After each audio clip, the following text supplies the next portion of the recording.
find the entire recording at tom.webmeetlive.com. That's tom.webmeetlive.com. And if you have been able to read this, really what we're here to discuss is that Kurt and I were ruthlessly attacked by Tom Prendergast, the owner of Veritech System, and a handful of his trainers by the name of Michael Brooks of Ohio, Cindy McAsey of Kansas, Butch Hamilton of Texas, Paulette Sherb of Canada, and Patricia Brucolli. What we're about to share with you is just a pile of evidence we've compiled against these folks who basically set out to destroy my personal life, Kurt Steele's personal life, and our business activities. And I think Kurt wants to say something about that. So I'm going to come off mic here and let Kurt say something. Yeah, I mean, I'm looking, Tim, at this date, February 27, 2007. I recall being in Nashville, meeting with management companies, putting together a very, very big deal for us. We now have subsequently completely landed on our feet and recovered. We're doing great things at www.thebigwebinar.com, Tim. But, you know, it just makes my gut feel just really sick to my stomach when I think of the pain that was inflicted on my family and on your family and on our business, and penalizing our business partners and losing partners because of what was allowed in the name of the First Amendment to be done. And although, you know, I know, Tim, you and I really have no ill will. We've kept a positive course. We've completely raised above the noise and the fuss, and we built our business and pressed on and really kept a positive mental focus. It's been very difficult. It's been very hard, but in the process we've learned so much.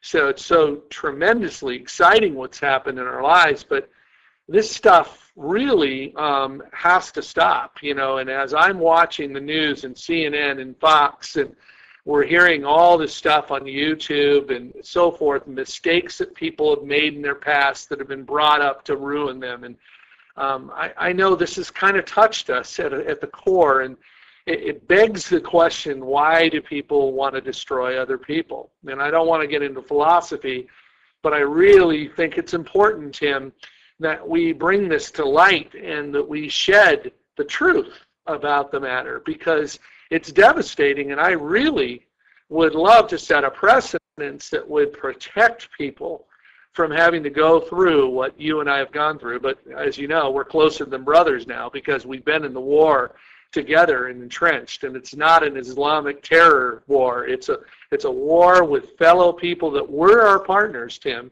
And it's a very difficult thing for me to understand even to this day, because all we ever want to do, Tim, is help people and help them be successful in their life. That's what you and I have set out to do. That's what we continue to do, and we will continue to do that. Well, yeah, and that's what's been going through my mind since, you know, going back to February, the end of February, when we became aware of, you know, a forum string on a popular scam.com site, which, you know, you heard Tom talking at the beginning of this recording of his excuse as to why it's down.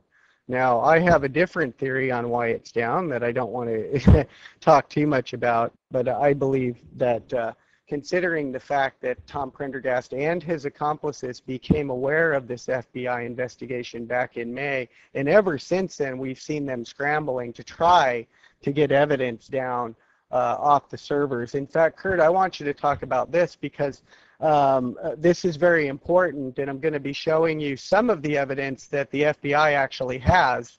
And I want to explain why we're doing this. As some of you may be asking, why on earth are they jeopardizing a federal investigation by putting this out there to the public? Well, bottom line is the cat's out of the bag, and we're a little impatient waiting for the feds to do something about it. And Tom Prendergast, Butch Hamilton, Cindy McAsey, Paulette Sherb, Michael Brooks, and Patricia Brucolli need to be exposed for who they are and